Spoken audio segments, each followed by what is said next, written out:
ക്രൂട്ടൺ dragon പേടകത്തിന്റെ വിജയകരമായ മടക്കം. 5 മാസത്തെ ബഹിരാകാശ ദൗത്യം പൂർത്തിയായി. പസഫിക് സമുദ്രത്തിൽ സുരക്ഷിതമായി ഇറങ്ങിയ ക്രൂട്ടൺ ദൗത്യം പുതിയ പ്രതീക്ഷകൾ നൽകുന്നു. 5 മാസത്തെ ചരിത്രപരമായ ബഹിരാകാശ യാത്രയ്ക്ക് ശേഷം 4 ബഹിരാകാശ യാത്രികരുമായി ക്രൂട്ടൺ ഡ്രാഗൺ പേടകം ഭൂമിയിൽ വിജയകരമായി തിരിച്ചെത്തി. ശാസ്ത്രലോകത്തിന് ഒട്ടേറെ നിർണായക വിവരങ്ങൾ സമ്മാനിച്ച ഈ ദൗത്യം ഭാവിയിലെ ബഹിരാകാശ യാത്രകൾക്ക് പുതിയ വഴികൾ തുറന്നു. പേടകം പസഫിക് സമുദ്രത്തിൽ സുരക്ഷിതമായി ഇറങ്ങിയതോടെ ബഹിരാകാശ ഗവേഷണ രംഗത്തെ ഒരു സുപ്രധാന അധ്യായത്തിനാണ് തിരശ്ശീല വീണത്. നാസയുടെ ആൺമക്കളെയും നിക്കോൾ അയേഴ്സ്, ജപ്പാന്റെ തകുയ ഒനിഷി, റഷ്യയുടെ കിറിൽ പെസ്കോവ് എന്നിവരായിരുന്നു ഈ ദൗത്യത്തിലെ അംഗങ്ങൾ. മാർച്ച് 14 ഫ്ലോറിഡയിലെ കെന്നഡി സ്പേസ് സെന്ററിൽ നിന്ന് വിക്ഷേപിച്ച ഇവർ 5 മാസത്തോളം അന്താരാഷ്ട്ര ബഹിരാകാശ നിലയത്തിൽ തങ്ങി വിവിധ തരം പരീക്ഷണങ്ങളിൽ ഏർപ്പെട്ടു. ഭൂമിയിൽ തിരിച്ചെത്തുന്നതിന് മുമ്പ് വെള്ളിയാഴ്ച വൈകുന്നേരമാണ് ഇവരുടെ പേടകം നിലയത്തിൽ നിന്ന് വേർപെട്ടത്. ഈ വിജയകരമായ മടക്കം ബഹിരാകാശ ഗവേഷണ രംഗത്ത് അമേരിക്ക, ജപ്പാൻ, റഷ്യ എന്നീ രാജ്യങ്ങളുടെ സഹകരണത്തിന്റെ ഒരു ഉജ്ജ്വല ഉദാഹരണം കൂടിയായി മാറി.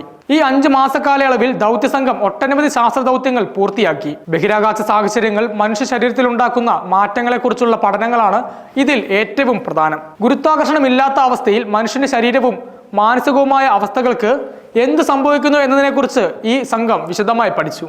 ഈ കണ്ടെത്തലുകൾ ചൊവ്വയിലേക്കും മറ്റ് ഗ്രഹങ്ങളിലേക്കും ഭാവിയിൽ നടത്താൻ സാധ്യതയുള്ള ദീർഘകാല ബഹിരാകാശ യാത്രകൾക്ക് വളരെ നിർണായകമാണ്.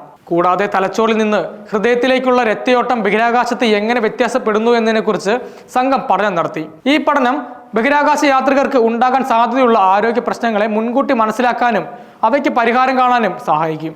ഭാവിയിലെ ചാന്ദ്ര നാവിഗേഷൻ സാങ്കേതിക വിദ്യകളെക്കുറിച്ചുള്ള പഠനങ്ങളും ഈ ദൗത്യത്തിന്റെ ഭാഗമായിരുന്നു.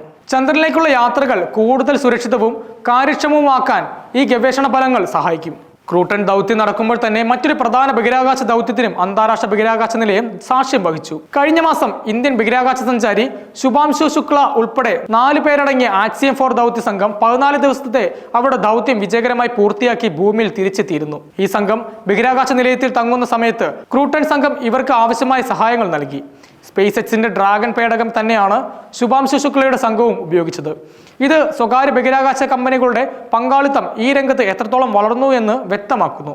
ശുഭാംശു ശുക്ല ഉൾപ്പെടെയുള്ള ബഹിരാകാശ സഞ്ചാരികൾ അന്താരാഷ്ട്ര ബഹിരാകാശ നിലയത്തിൽ വിവിധതരം പരീക്ഷണങ്ങളിലും പഠനങ്ങളിലും പങ്കെടുത്തു. ഇത് ഇന്ത്യയുടെ ബഹിരാകാശ ഗവേഷണ രംഗത്ത് ഒരു പുതിയ അധ്യായം കുറിച്ചു.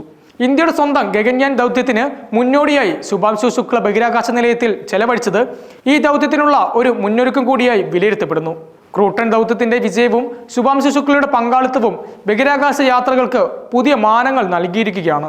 മനുഷ്യനെ ബഹിരാകാശത്ത് കൂടുതൽ കാലം താമസിപ്പിക്കാനും അവിടെയുള്ള സാഹചര്യങ്ങളിൽ ജീവിക്കാൻ പഠിക്കാനുമുള്ള കഴിവ് വികസിപ്പിച്ചെടുക്കുക എന്നതാണ് ഈ ദൗത്യത്തിന്റെ പ്രധാന ലക്ഷ്യം. ശാസ്ത്രജ്ഞർ ഭൂമിക്കപ്പുറം ജീവിതം എങ്ങനെ സാധ്യമാക്കാം എന്നതിനെക്കുറിച്ച് നിരന്തരമായി ഗവേഷണം നടത്തിക്കൊണ്ടിരിക്കുകയാണ്.